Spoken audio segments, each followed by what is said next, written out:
What is going on, guys? Polaris just dropped off a crazy car in my driveway, and I can't wait to take it out and show you guys what it is all about. Getting a ton of stuff done around the house, including installing a security system.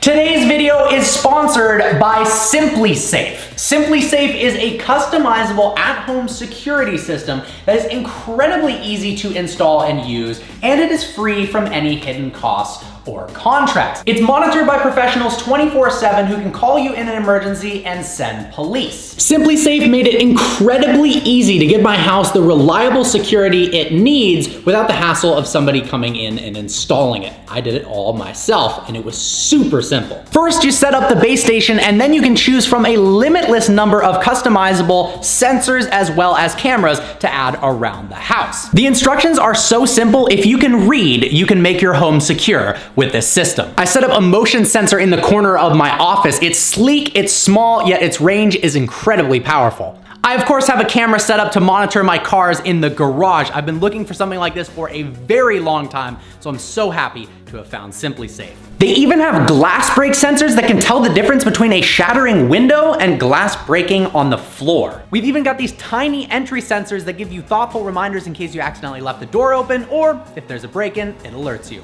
SimpliSafe is set up for worst-case scenarios, so even if you lose Wi-Fi or power, it still works. Seriously, guys, this system is absolutely awesome. If you're old enough to read, you're old enough and capable to set this thing up yourself. It is unbelievably easy and effective as well. So what are you waiting for? Make sure to get yourself a SimpliSafe home security system. I got a link in the description below, or go to simplisafe.com/vehicle virgins. Amazing price, no hidden fees, no contract. Seriously, it's worth it. All right, let's go check this car out.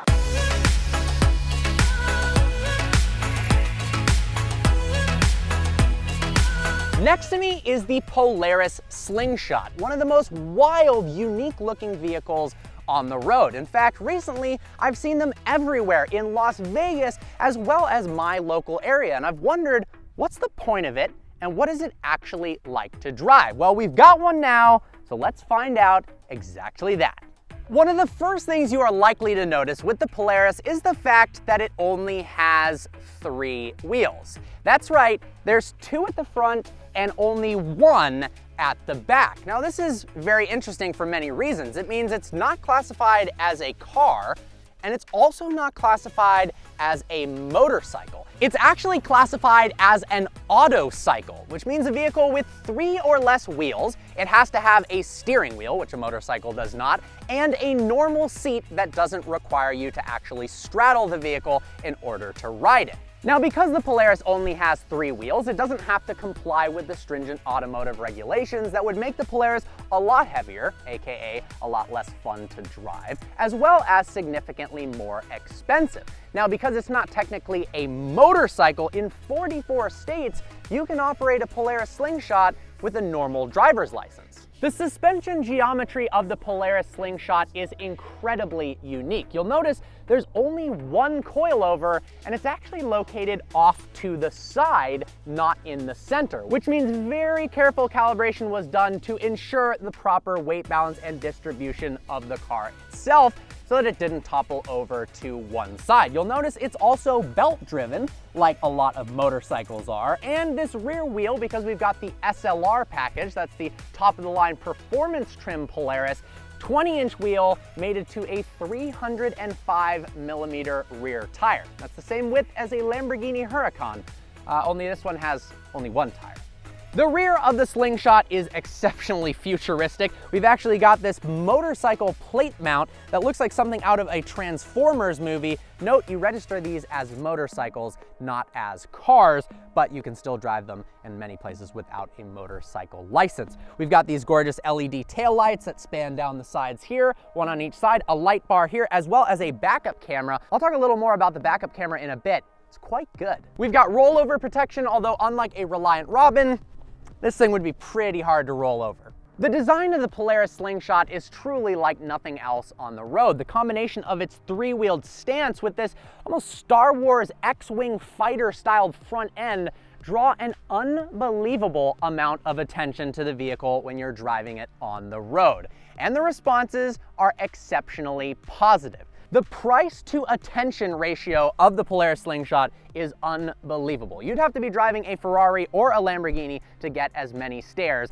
as the Polaris. Everyone smiles as you drive by in this thing, and it's really hard not to smile yourself when you're behind the wheel of it. And that is the whole point of the Polaris Slingshot, to have a good time. There are 4 versions of the Polaris Slingshot. We have the entry-level Polaris Slingshot S with 17-inch wheels, starting at $20,999. Then above that, we have the SL with a couple of more features, the SLR, which is presented here, and the Grand Touring. Now, the Grand Touring is interesting. Unlike what you're used to seeing from Polaris, where it's an open-top experience, the Grand Touring actually has a semi-removable roof, as well as more comfortable quilted seats. But this is the $30,000 SLR that is all about performance. Speaking of which, let's take a look under the hood. Now, in most cars, you're used to sitting in the driver's seat and pulling on a lever in the footwell in order to open up the engine bay. Well, in the Polaris, it's located somewhere entirely different. Right in between these 2 front headlights, there's a lever that you push downwards. Push that downwards to reveal a clamshell opening front hood that, this is honestly one of my only real complaints about the car so far. It's really, really difficult to actually open it. All right, let's talk engine specs. Under the clamshell hood is a GM-sourced 2.4-liter 4-cylinder that makes 173 horsepower and 166 pound-feet of torque. This is actually the same motor that powered the Saturn Sky and the Pontiac Solstice. Rest in peace to those. Now, I know this doesn't sound like a lot of power whatsoever, but what's crazy is just how light the Polaris Slingshot truly is. So how light is it? 3,000 pounds? 2,500, 2,000 pounds? Nope, 1,750 pounds. That's 1,000 pounds lighter than a Mini Cooper S, an already incredibly lightweight car, and 800 pounds lighter than a Fiat 500 Abarth, making the same amount of power. So that means it's good on gas, it's nimble, and it's actually pretty dang quick. The interior of the Polaris is simple, but it does have some pretty cool amenities. For one, if we fold down the front seat, you'll notice behind it is actually a storage compartment. Now, this is super handy for multiple reasons. One, you can store an overnight bag or a backpack, but most importantly, it provides a very convenient spot to store a helmet, because in many states, you actually are required to wear a helmet when you are driving the Polaris Slingshot. Now, there are huge debates online on which states those are, but the safe thing to do is just to wear a helmet. Let's go ahead and hop into the Polaris, shall we? And that's pretty easy to do given the fact that there are no doors. All you have to do is climb over the frame rails and onto the seat you go. The seats are actually comfortable. They're manually adjustable. Now, if you do sit really close to the steering wheel for proper race car driving technique, it does make it a bit challenging getting out of the vehicle, so you can just simply slide it back when you're done driving. But because this is the SLR trim, we have more sporty bucket seats that hold you in place very, very well. But honestly, the first thing you notice when you get behind the wheel of a Polaris is that you can see the ground and the road all the way around you from every direction, which definitely adds to the exhilaration in the driving experience. The most important feature, of course, of the Polaris's interior is the manual transmission. We've got a 5-speed manual transmission. I'll talk more about it when we're actually out on the road, but it is fantastic and makes the driving experience a heck of a lot better than if they were to have made this an automatic. Ahead of the manual transmission, we have a couple of switches, one for traction control. Now, this is really interesting. We've actually got stability and traction control in the Polaris Slingshot, although if you flip this off, everything is in your own hands, and because we only have one wheel in the back, it slides tremendously well.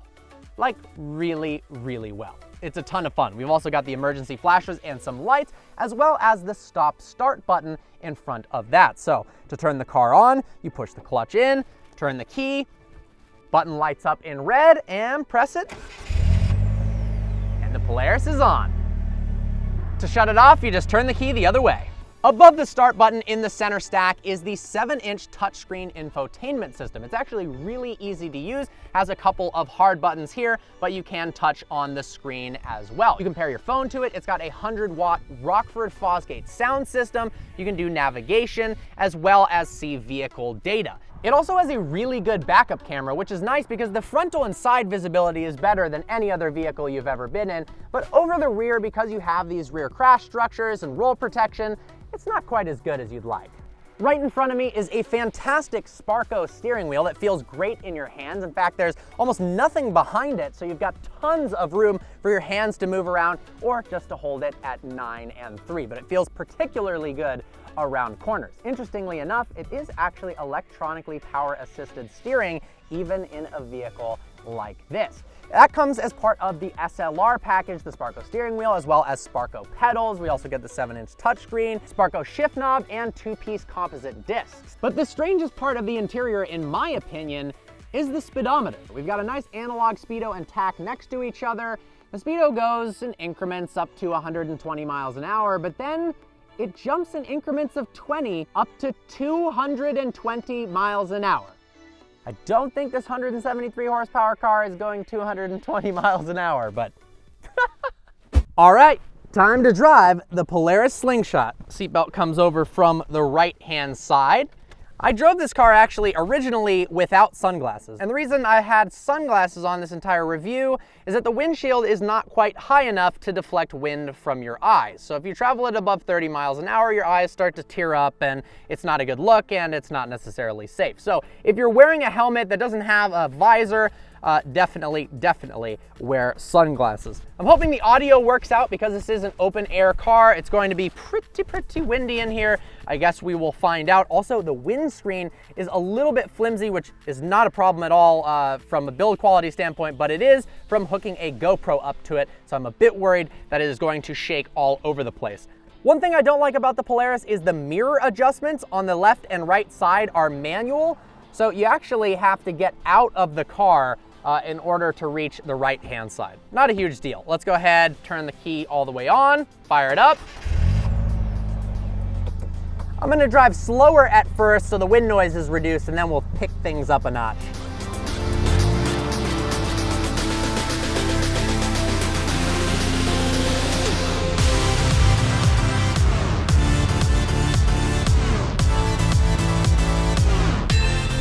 Let's turn traction control off, shall we? Watch how easy this thing spins.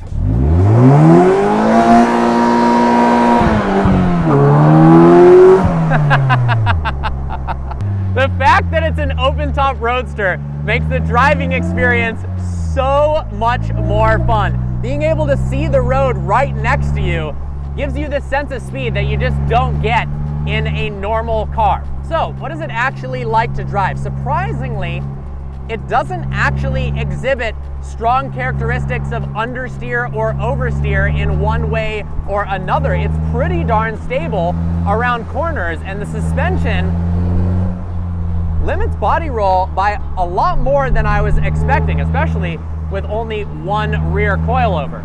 Now, when we turn traction control off, because there's only one wheel in the back and it's rear wheel drive, yeah, things get a little bit squirrely, but in a honestly predictable and easy to maneuver way. In terms of steering feel, the first couple degrees left and right feel a little bit dead. There's not too much feedback there, but once you get maybe 25% into the lock, it actually feels really good.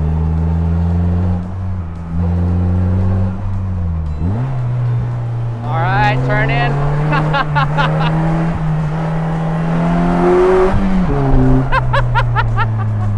The brakes aren't the most confidence-inspiring, I'll be honest, but the overall stability of the car, the steering feel, and the acceleration, I dig it. Also, this manual transmission, the 5-speed manual, is a heck of a lot of fun. Super easy to use. The linkage engages so nicely. The clutch has the perfect... The clutch is light enough to where it's not overbearing or difficult to drive. It just seamlessly integrates into the experience. Let's put a little acceleration pull, shall we?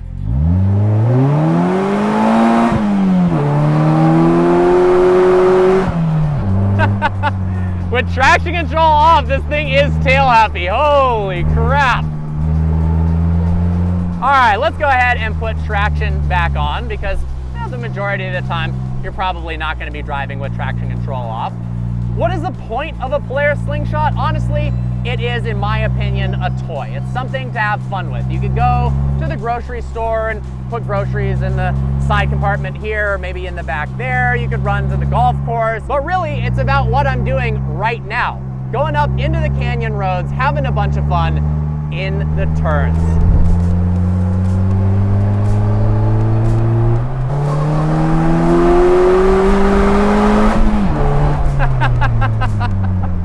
It is pretty fast. It's pretty fast. The seats, super comfortable and supportive. The fact that I don't have doors here is definitely an interesting experience, to say the least. I like it. Could I see myself actually driving one of these every day? No. I mean, they do tout the closed-top one as kind of a daily drivable fun car, but there's not enough storage space for that. If it gets cold, you're gonna freeze your butt off inside here. And if it rains, it's not gonna be pleasant.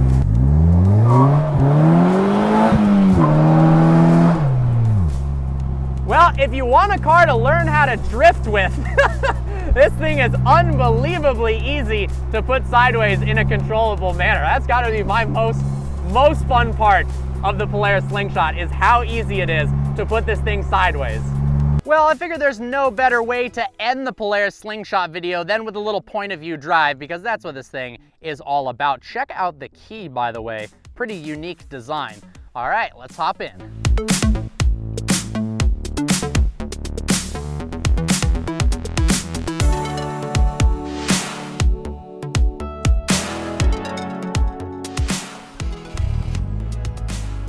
Alrighty, e-brake off, put the car in first gear, and let's go.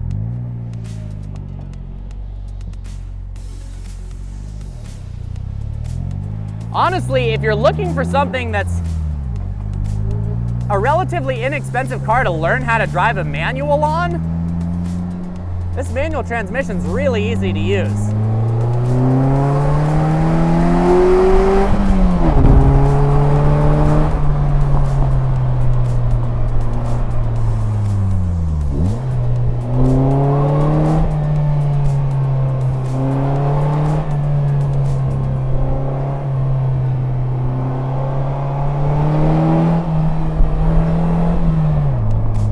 The steering feel is honestly really good.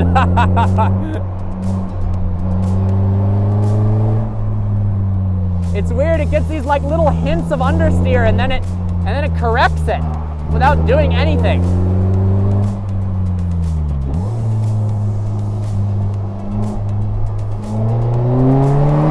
Oh man.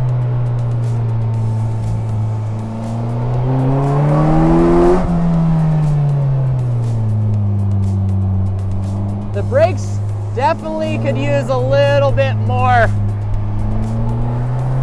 support.